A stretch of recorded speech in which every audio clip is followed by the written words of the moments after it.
And we are ready. So as you notice, this was the file I shared with you last night. I just put it on my desktop so it would be more visibly available. Maybe you have it on your download area, that's fine, on your documents, but wherever you have, all you need to do is to unzip this. And if you have not already unzipped or extracted the file, all you need to do is to right-click. So when you see this open, it says Extract All. You click on Extract All, and this little page or this window will open. And here it asks you for a destination where you can extract your file. You can put it on your desktop or your download area or wherever you please, that's fine. So you just extract it. You click here on Extract, and this may take a few minutes to turn into a real folder. So I've already extracted this and I have this folder. And if you have downloaded it, you will have the same. So when you open the folder, you will see that you have a little folder with some pictures inside. And you'll also have an audio file, and you will also have the quiz itself. So this quiz contains some information, general information about the quiz, like the level, competency area, and more like PBLA information. And as you scroll down, you can see that I have a title for each part of the quiz. And then I have some instructions for the reading comprehension passage that follows. Here is the passage itself. And then it's followed by a number of different questions. And I also try to mark the type of question we have. So if it's MC, multiple choice, or true, false, or matching, or whatever, you can see these to the bottom. So it's all kind of specified.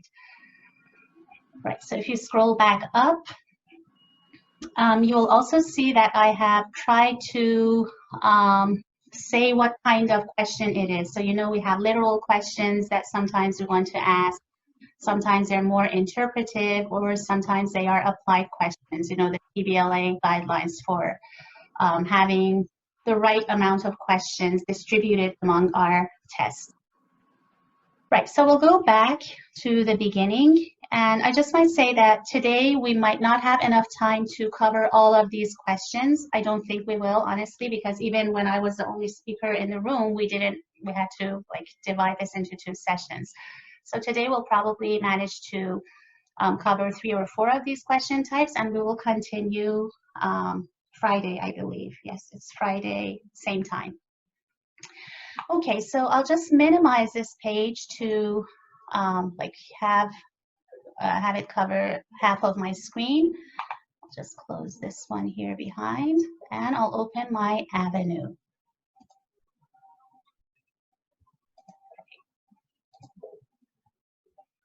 Okay, so this is the Avenue login page. Just logging in. Please click on your course. You can also unmute yourself if you need me to repeat anything. So we are here in the home page. All you need to do is to find your administration block. And here is mine. Once you find it, you just need to navigate down to find the question bank. There's a little arrow here. You click here on this arrow to expand the drop-down menu, and you click on categories. So once you do that, your categories page appears. You can see that we have 4 tabs: questions, categories, import, and export. Just make sure you are in the categories tab. So I'm not sure what your course looks like, but you can see I have a lot of categories here. I'll just ignore them because I'm going to create a very new quiz, and it's not going to fall into any of these categories. And if you have watched the previous webinar before, you will notice that categories are in fact folders where we put our questions inside. So just imagine we are creating an empty folder. We're calling it category, and then we will put our questions in that category one at a time. So please scroll down where you can see add category. So this add category section might be minimized like that on your screen. That's fine. You can just click here to maximize it. And then you will see we have parent category, name, and category info. So your parent category is here by default, but you can always change it if you wish. So I am going to see what I have. And what I have is basically what you saw above this section of the page. So I'm going to choose top for Sepideh Sandbox.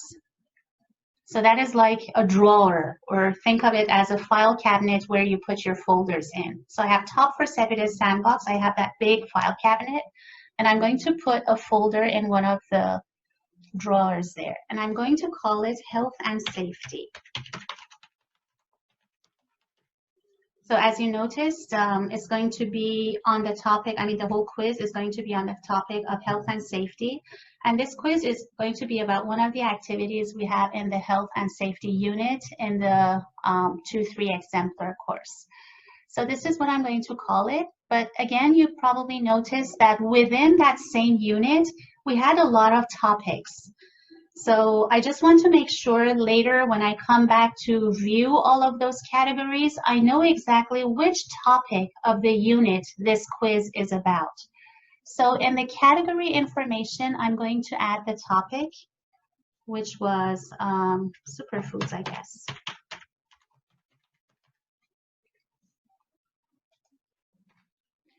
Superfoods. If you want to add any other information, you can always do that. You can add the level, you can add the skill, if it's reading, writing, or any other information that you feel you might need later, you can add here.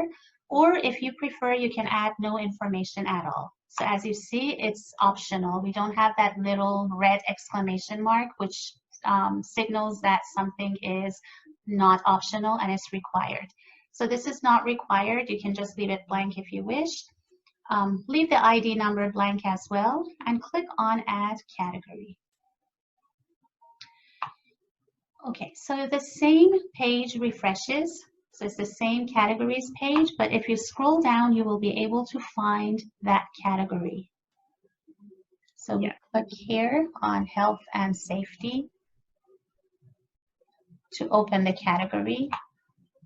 So now we are in the question bank.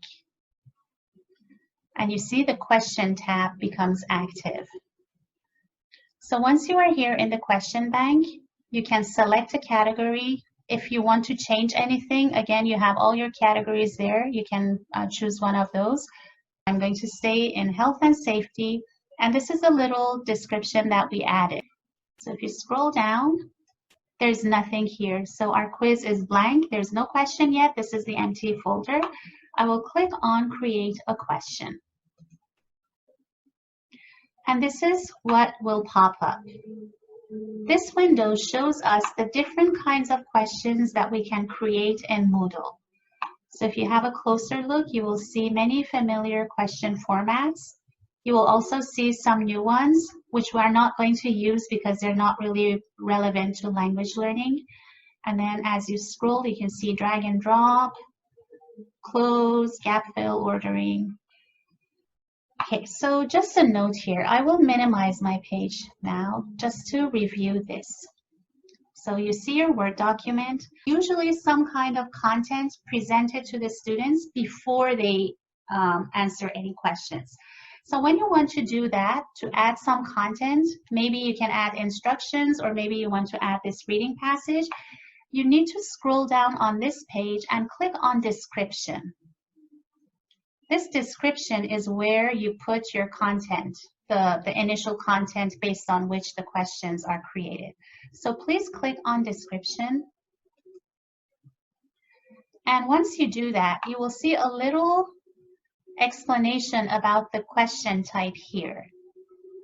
And if you click on any other question type, you will see different explanations. So this is a good thing. If like at some point you forget what each question type does, you can click here and read this little description, and it will remind you of the kind of question you can create when you select this choice.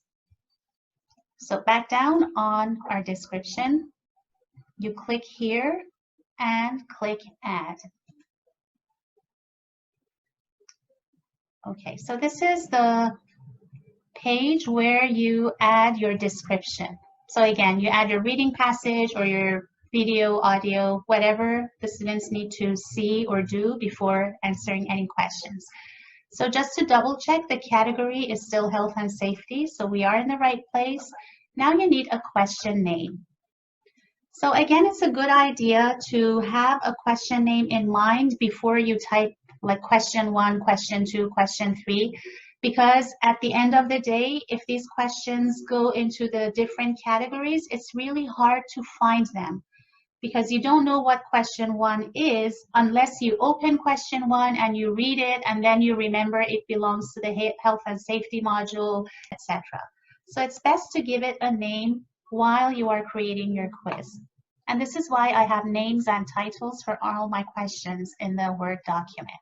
So please go to your Word document. You see I have description question, reading title, superfoods.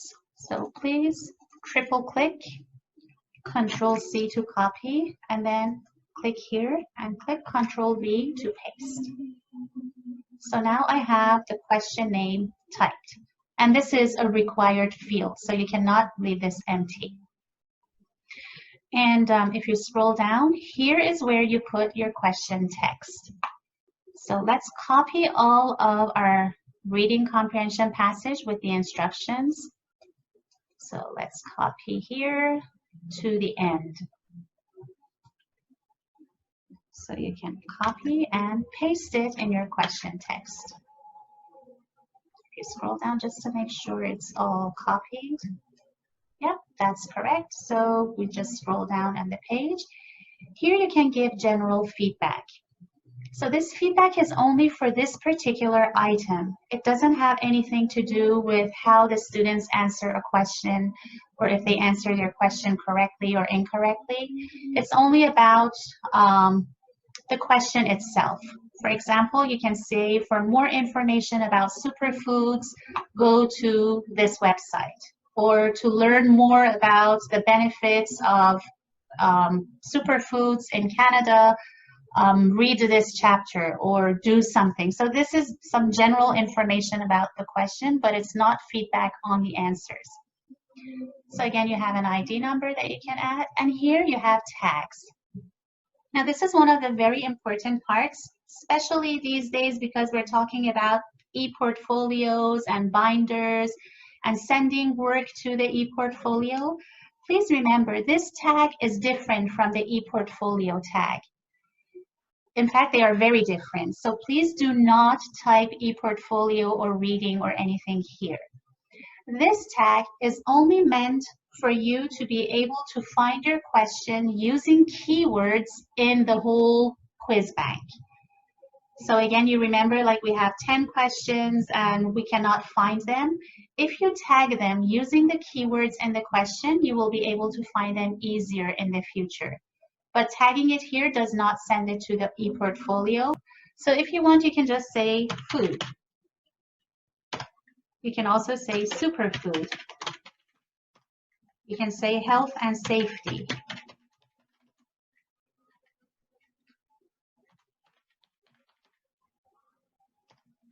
You can say even CLV4. So you see, these are all keywords. They are not portfolio tags. All right, so next we have two different save buttons. Now let's say I didn't have this Word document and I was typing here inside this text box. And you see that this reading passage is pretty long. So after I type 1 or 2 paragraphs, I would like to make sure that my computer doesn't crash or my internet doesn't go off and I don't lose information. In that case, after each little change, I can click on Save Changes and continue editing. So that will save all the work that I've done so far, and it also allows me to add content if I want to. But if you're finished, if you did this, like you copied and pasted from a different source and you are finished, you can click on Save Changes. Okay, let's maximize the page to see what this looks like. So you see we are back on the question bank, and we have health and safety, and it's followed by number 1. Number 1 means that there is now one question in our health and safety category. If you scroll down, you will see your new item in green. Yes, sorry, did I miss the part where you put the instructions for the activity, or? Oh, the instruction is already there. So if you look at your screen or at my screen, you will see that I have read the passage and answer the questions. Yes, so it's with the reading passage then. That's right, yes. Okay, thank you. You're welcome. But that's a really good point because it doesn't really show here. So what we could do is we can always click on Edit and go back and make some changes. So we click on Edit Question, and that takes us back to the page. And now I can change the font size or the color. I can make it bold. I can make it a little larger if I want. Maybe I can even change the color. So you can like change all of this in order to make it stand out. And then I will click on Save Changes. So let's scroll down to see what it looks like now. There you go. So you see that the title, or the instructions rather, they look larger. You can see your hashtags here. And you can also preview the question. So by clicking here on this little chevron, you open or expand the menu and you click on Preview. So that is what the students see. This is an information question, so it's not really a question, it's just a description there. You see that your title stands out. You have the reading comprehension passage below. And these are like basic information pieces about the question. We do not need to deal with these. And we will talk about the rest, I think maybe Friday after when we're talking about the quiz settings. Right, so let's go back and close the preview. Let's create a new question. So we are still in the question bank page, and we click here on Create a New Question. So the same window pops up, and we have the same questions. Now this time, I want to add a listening file. So I would like the students to listen to an audio and then answer some questions. So again, you guessed it, it's the description. So there are no questions right now, it's only the audio file that I'm going to share with them so they can listen and then answer the questions. So I will click on description again and click on Add. So we have the same page. Again, we need a description or a name. Okay, I don't have a name. I'm just going to copy this over here because it's still a description question and paste it here. But this time, to not confuse myself, I will say listening description question. And I'll just remove the reading from here. So I have a new question name, and this time I don't have a question text. So I have two options. I can either click here and record my voice, like so. So if I have anything I want to read, I can click here on record and then play and then upload and insert, which I don't have. I'm going to use the file that I sent you earlier. So I don't have that, but if I wanted to, I could read here and record my voice. But if not, I'm just going to click here next to it, insert or edit an audio or video file. So if I click here, I get this insert media window, and I'm going to browse the repositories to find the listening file I had. So it's nowhere on Moodle. I didn't save it here on Moodle. It's on my own computer. So I'm going to click on Upload a File. Click here, right? So here you choose File, the attachment, right? So this gives you access to your computer. If you have it on your desktop, downloads, documents, you can find it for here. So for me, it's on my desktop. And I have the quiz live workshop. That's the same folder that you also have. You click to open, and here is the listening audio file that I had saved before. So I'll select it and click on open down here. Okay, so you see the file name appears here. You can change the author or save as information. And please remember to make sure that the copyright is okay. And then you upload this file. So here it is. The file name appears here. The name of the file appears here. You can just click on Insert Media. So your file name appears here. So again, you can scroll down. If you want to add some general feedback, you can do that. Otherwise, you can just leave it blank. Again, tags are the same, so you only add keywords here, and then you click on Save Changes. So your question bank page refreshes, and if you scroll down, you will see your new question highlighted in green, and you will see the player there. So if you want to make sure that it works, you can click here on the play button. So I'm not sure if you heard that, but you probably heard your own file there on your own computer. So if for any reason you wish to edit, again, you can click here and edit your question, which takes you back to the question creation page. If not, you can also preview to see what the students will see. So you see that there's only an audio file and no instructions. So if you want to instruct them what to do with this file, you can say, click on play, listen to the file, and then answer the questions or something like that. Okay, and otherwise we will close the preview. Any questions so far? Sepideh? Yes. What is that checkbox just to the left where it says listening description question? Oh, this one here? Yes. Okay, so here you can select your question and then decide what to do with it later.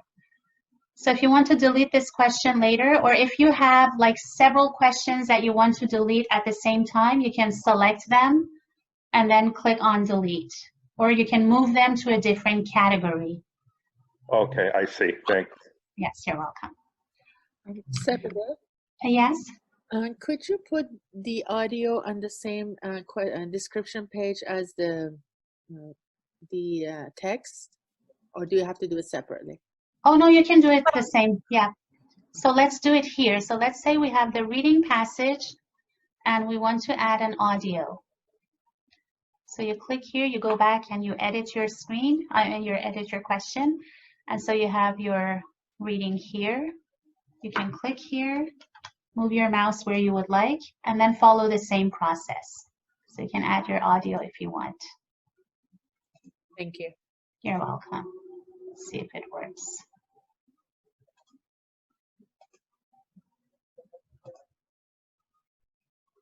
Okay, and let's save. And take a look. There you go. Your audio appears at the bottom of your reading passage. Okay, so let's move to our new question. Create a new question. And so we already have our descriptions there. We will not create another description. Just let's start from the top, from multiple choice. So if you click here, a little description appears and you click on add.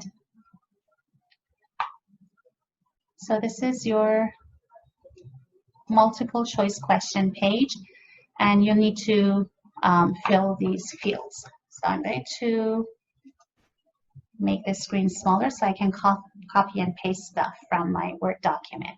So I scroll down, my first multiple choice question is this. I'll just copy the title of the question or the name of the question and paste it over here. And then we have question text. So the question text is where you put the stem of your question. So this is the stem. You copy and paste over here.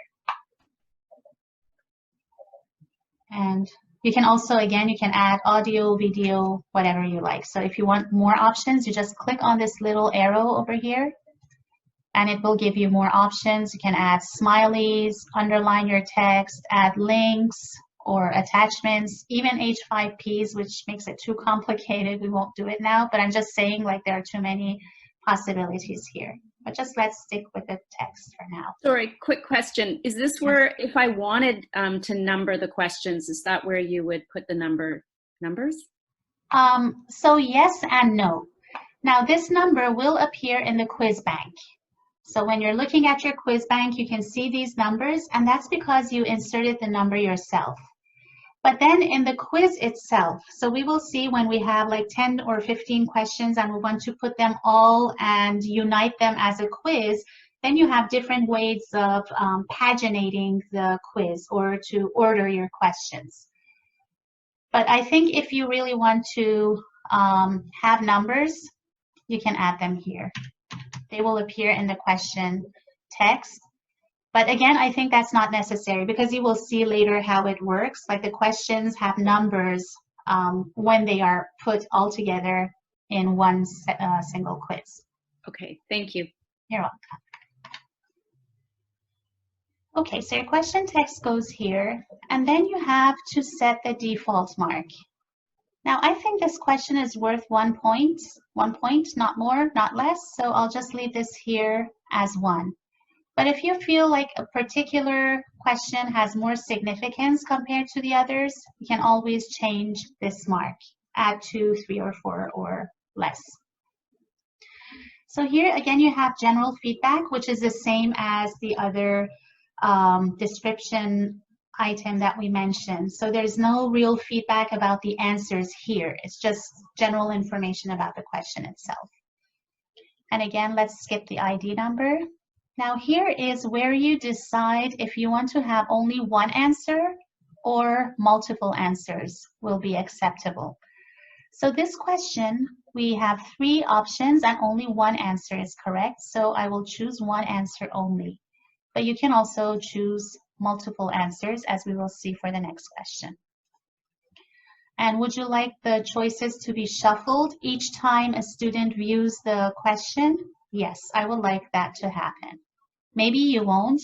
Like if you have questions such as all of the above, or both A and B, or none of the above, then probably you don't want to shuffle the choices, because when you shuffle, none of the above might show on top and the other options might show on the bottom. So in that case, you don't shuffle the choices, but here it really doesn't matter what order the students see the answers in. So we would like to shuffle the choices. Parvana, I saw that you raised your hand. Do you have any questions?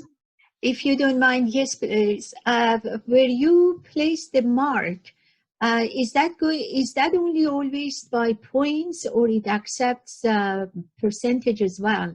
And what is the maximum you can put there? So this is the mark for this particular question in a quiz. So let's say we have 20 questions and we have 20 marks, like 1 mark for each. So the total for the quiz would be 20. But if you have different marks, like if you decide to mark this question with 5 points, then your total will be 25. So this will be 5 out of 25. So again, you will see when we put the questions together to create the quiz, these are all calculated automatically by Moodle, so it will give you the highest mark, the highest possible total.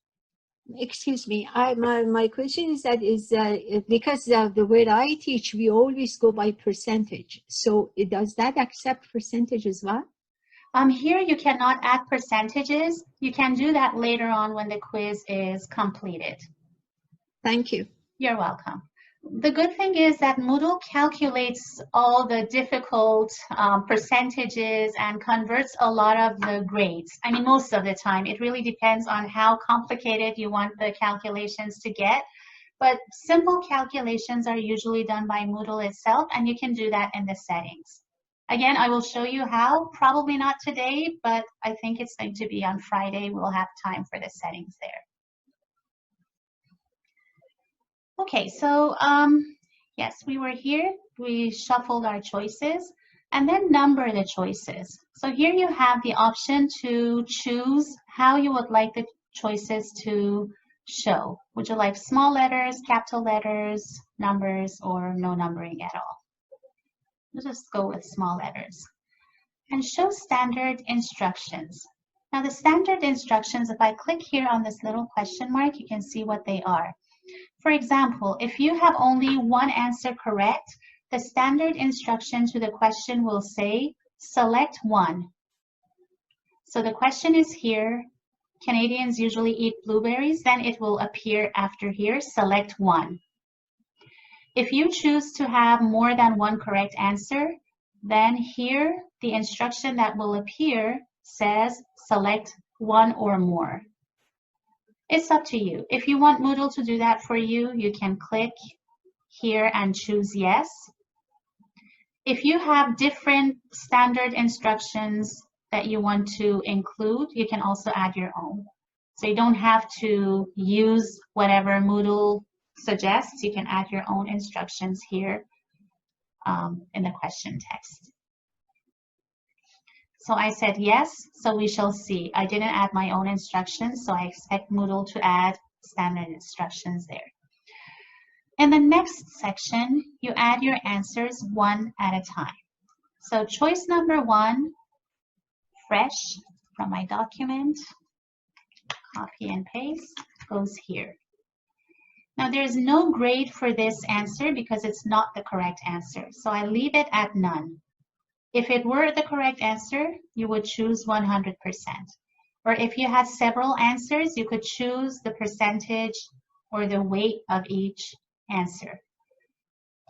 So for now, it's not the correct answer. You just leave it at none. And you can also add feedback. Now here you can explain that this question or this answer rather is not correct because according to paragraph 2, blah, blah, blah. So you can add some explanations. And this could be a really rich learning experience for your students. I mean, it's not just a matter of ticking the box for particular answers. It's also a matter of learning and giving them constructive feedback why this answer is correct or incorrect. Yes, Parvane, you have a question? So if you have allowed the students to have different answer to be correct for the same question, how do you divide the grading here? Okay, I'll talk about that in the next question. Thank you. You're welcome. It was a great question, by the way. Thanks. So here, no grade for this incorrect question. No, answer, sorry. And next we have this one. I'm going to add this question, this answer rather, and put it here in choice number 2. So this is the correct answer, and I wanted to have a grade of 100%. And again, I'm not leaving any feedback, but if you want to, you can add any explanation you feel could help your students with better comprehension or better understanding. So I have one more choice. Scroll down. Copy and paste here. And again, this choice is not correct, so there's no grade allocated to this. And again, you can leave your feedback. So I only had 3 choices, and Moodle gives me 5 by default. I'll just leave the other 2 blank. However, if I had more options that I would like to add, I can always click here, blanks for 3 more choices, and then Moodle will give me more windows like that, so I can add more options. So as we scroll down, we have some other options here. Let's click to see what they are about.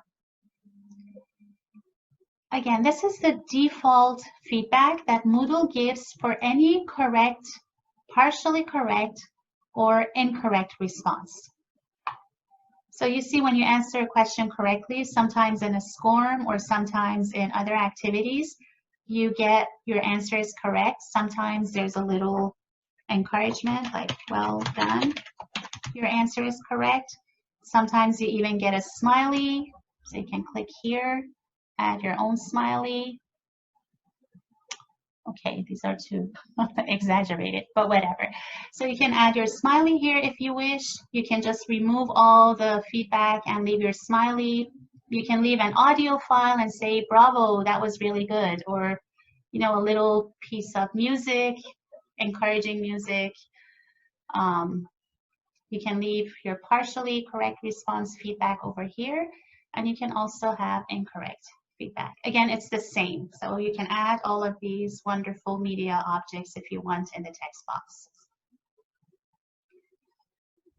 So in the next section for the multiple tries, this is where the students receive a penalty for each incorrect try. So if this is a skill building activity, probably there's no penalty. You just want them to practice and practice until they get the answer right. But if it's skill using or maybe assessments, then you might want them to not guess the answer and to make sure that they are giving the correct answer to the best of their knowledge. So here you can set a penalty for each incorrect try. And that penalty is up to you. How much of a penalty? Do you want it to have a like 100% minus or 50%, 33, or 0? So I would think this is a skill building activity, so 0 penalty. But again, it's really up to you. And you can also add hints to the answer. So you can type like the correct answer starts with B. The correct answer is a past participle, or the correct answer is a noun. So you can add some hints here, and you can add up to 3 hints if you want. So hint 1, hint 2, and one more hint if you feel that's necessary. If not, you will just move to tags. And again, tags is the same as we already mentioned, just the keywords for the question itself. Once you're done, you click on Save Changes. And to see what our question looks like, let's scroll down to our question bank. And here is the new question.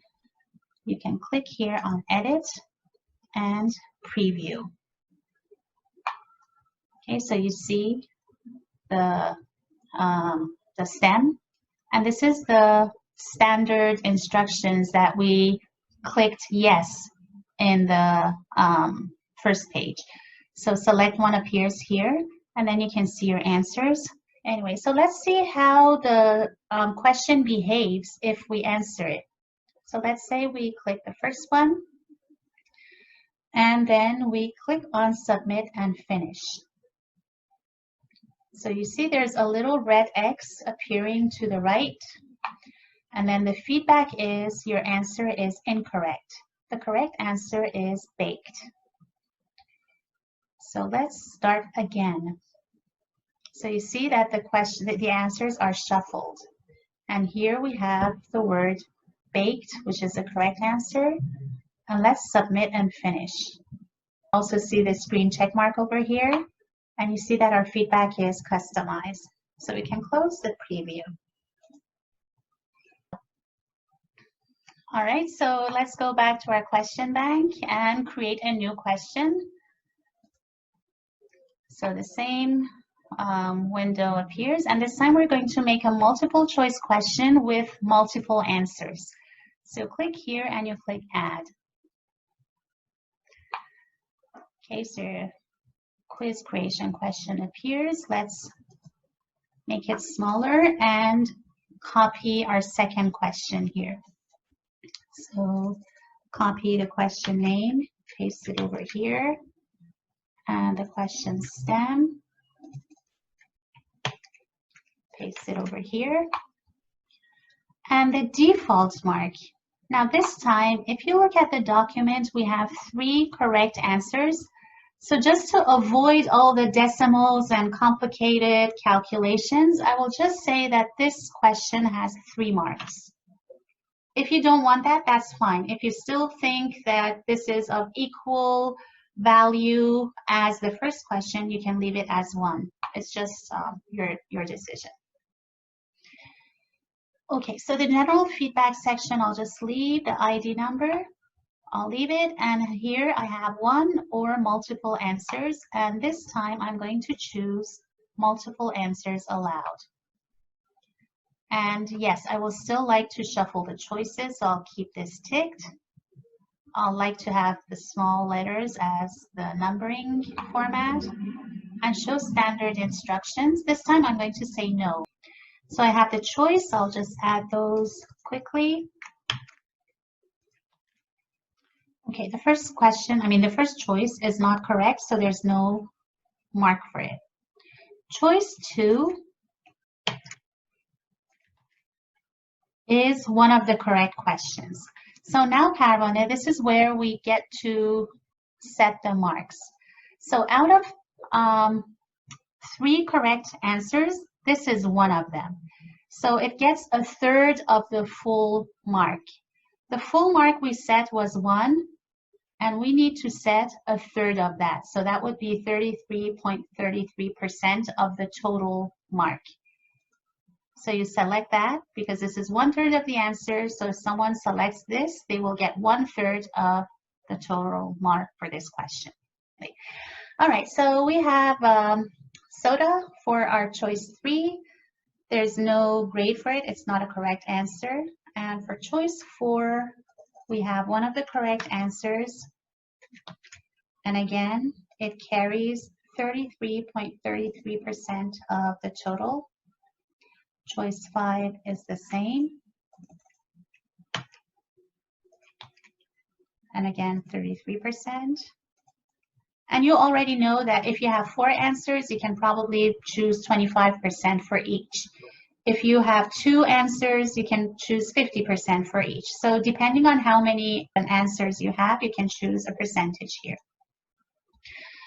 All right, so I still have 1 more answer that is not included. So I'll click for blanks for 3 more choices to get an extra choice. Right, so it's choice number 6. And it's not the right answer, so I will not consider a grade for that.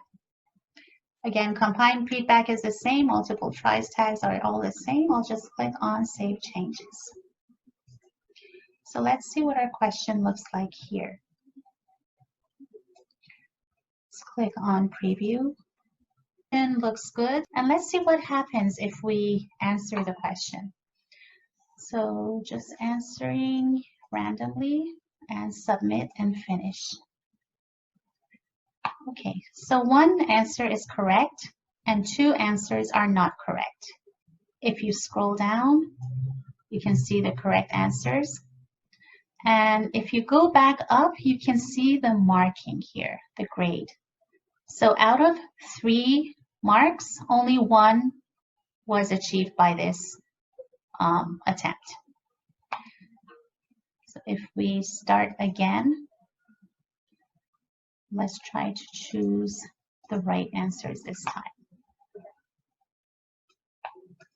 And submit and finish. So you see that all the answers have a green check mark. The answers are correct. The correct answers are given.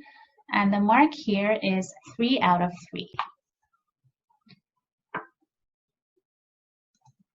Okay, so this question also looks good. We still have time for 1 more question.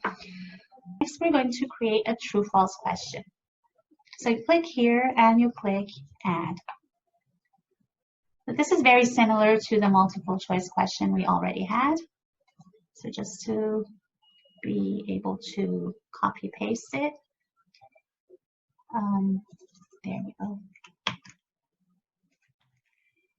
So copy the question name, copy the stem, And default mark, 1, no general feedback.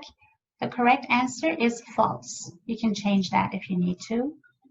And here, what kind of feedback would you like them to receive if they answer true or if they answer false? So again, you can penalize them for wrong answers, but just note that there's only a 1 mark penalty here. You don't have the option to choose because there's only 1 answer. So let's click on Save Changes.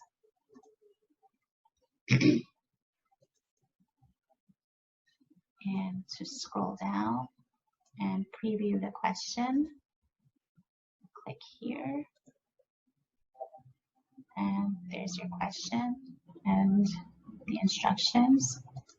If we say true, okay, click on Submit and Finish. The correct answer is false. So if we start again, say false, submit and finish. Correct answer is false, and the mark is 1 out of